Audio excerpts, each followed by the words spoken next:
Tu veux que ta com shine autant que ton expertise?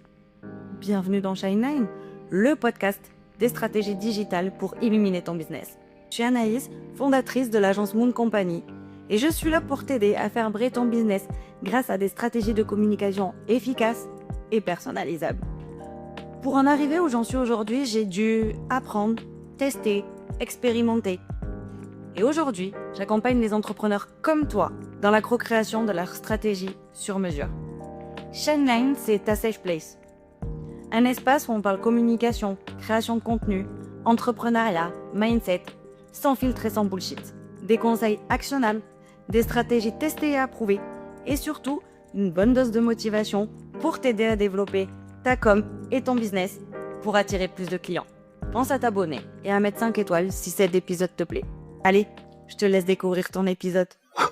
Si tu es entrepreneur, tu sais que la confiance en soi est l'un des piliers essentiels pour réussir. Sans elle, difficile d'oser se montrer, vendre ses services, affirmer ses prix, prendre des décisions stratégiques. Et pourtant, la confiance en soi n'est pas innée. Elle se travaille, elle se construit et surtout elle se renforce avec l'expérience et les bonnes pratiques. Dans cet épisode, je vais te donner les clés pour développer une confiance en toi inébranlable dans ton business. Que tu sois au début de ton aventure entrepreneuriale ou en pleine expansion, ces conseils vont t'aider à passer au niveau supérieur et à incarner pleinement ton rôle de leader. Alors si tu es prête à booster ta confiance et à faire rayonner ton business, let's go. Pour travailler la confiance en toi, dans un premier temps, avoir que tu comprennes d'où vient ton manque de confiance. Souvent, cela vient de la peur du jugement. Et si les autres pensent que je ne suis pas légitime? Et si un tel pense que j'aurais pu faire mieux?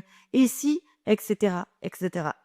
La peur du jugement des autres, mais aussi du syndrome de l'imposteur. Ah, le bon vieux syndrome de l'imposteur. Je ne suis pas assez experte dans mon domaine. Suis-je vraiment légitime pour en parler? Je n'ai que 4 ans d'expérience. Est-ce que les gens vont me prendre au sérieux? Ou encore, la comparaison aux autres. Elle fait mieux que moi. Alors c'est sûr que je ne suis pas à la hauteur. Elle a plus d'expérience que moi. C'est normal qu'il lui fasse plus confiance. Stop. Il faut vraiment arrêter de se comparer. Il faut arrêter de penser que parce que tu viens juste de te lancer, tu n'es pas légitime. Ton métier, tu le connais, tu es expert dans ton domaine, peu importe ton nombre d'expériences. Donc la première prise de conscience, c'est de te dire que aujourd'hui, personne n'est avec confiance et se dit je suis assez. Non, personne.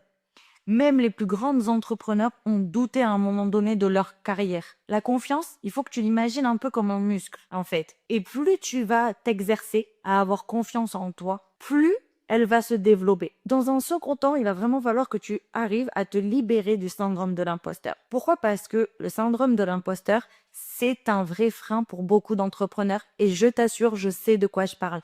Avant de me faire accompagner par mon coach, j'avais le syndrome de l'imposteur.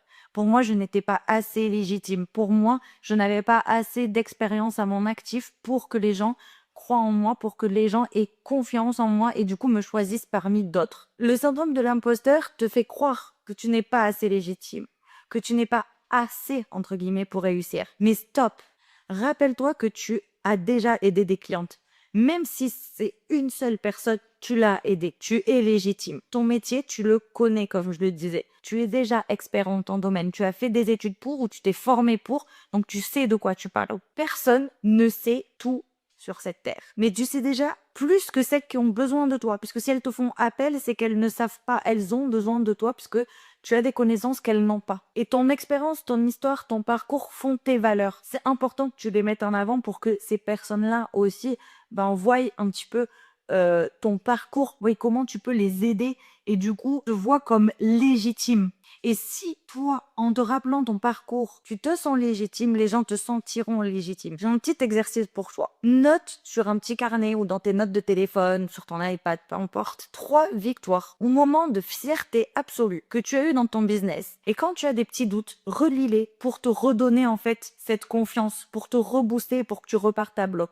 Ça va t'aider à combattre ce syndrome de l'imposteur. Franchement, moi, c'est un exercice que mon coach m'avait donné et franchement, ça m'a énormément aidé. C'est pourquoi aujourd'hui, j'utilise le journaling. Tous les soirs, j'écris dans mon journal pour pouvoir aller chercher ces petits moments où j'ai été fière de moi, où j'ai eu une victoire, que ce soit dans mon quotidien ou dans mon business, pour pouvoir me rappeler assez souvent que je suis légitime. Et à chaque fois que j'ai ce doute-là, que le syndrome de l'imposteur pointe son nez, j'arrive à l'abattre. Ensuite, apprends à te détacher du regard des autres. Je sais que c'est plus facile à dire qu'à faire. J'ai moi-même très longtemps eu cette habitude de me comparer avec d'autres personnes, surtout quand on suit beaucoup de personnes sur les réseaux sociaux, etc. Mais l'une des plus grandes barrières de la confiance en soi, c'est ta peur du jugement. Arrête d'hésiter à te montrer. Parle de ton expertise, partage ton message. Il mérite d'être entendu. Tu mérites d'être vu et d'être choisi pour ce que tu es et ce que tu fais. Dans tous les cas, peu importe ce que tu diras, peu importe ce que tu feras, souviens-toi que les gens jugeront toujours quoi que tu fasses. Alors, autant faire ce qui te plaît à toi. Souviens-toi aussi que les haters, c'est pas eux qui payent tes factures. Ce sont tes clients qui comptent, pas ceux qui te critiquent. Plus tu vas oser, plus tu vas montrer l'entrepreneur que tu es, plus tu vas montrer tout simplement ta personnalité, qui tu es, plus tu inspireras. Donc aujourd'hui, je te défie de faire un post ou une story où tu parles de ton parcours, de tes valeurs, de ce qui t'anime dans ton business. Pourquoi tu fais ce que tu fais aujourd'hui? Affirme-toi et montre qui tu es. Enfin, tu vas adopter la posture d'un leader.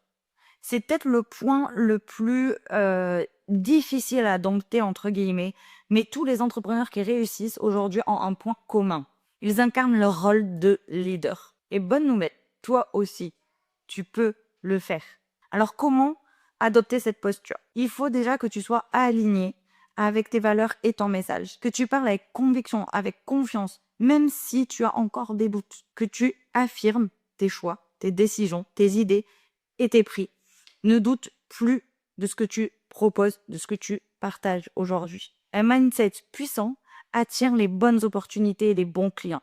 Maintenant, il ne te reste plus qu'à passer à l'action. N'aie plus peur de passer à l'action, n'aie plus peur d'agir. Même quand tu as des petits doutes, passe à l'action. Des petits pas, des petites actions au quotidien feront tes grands résultats demain. Donc, arrête de te cacher, arrête d'avoir peur. Ose passer à l'action, ose t'affirmer, ose prendre ta place. Donc, voilà pour cet épisode. J'espère vraiment que ça t'aura donné des clés pour prendre confiance en toi, pour t'aider à t'affirmer, pour t'aider à prendre ta posture de leader. Merci d'avoir écouté Shineline. J'espère que cet épisode t'a apporté des clés pour faire briller ta com et ton business. Si tu veux aller encore plus loin, viens me retrouver sur mes réseaux sociaux. Mais avant de te laisser, j'ai une petite question pour toi. Quelle est aujourd'hui ta plus grosse difficulté dans ta com? N'hésite pas à commenter cet épisode ou à m'envoyer un message sur mes différents réseaux sociaux pour me dire, et ça me permettra en fait d'adapter les prochains épisodes. Donc voilà, et puis n'oublie pas de t'abonner aussi au podcast pour ne pas louper les prochains épisodes et continuer de booster ton business. À très vite dans le prochain épisode, et en attendant, continue de briller. Let's go.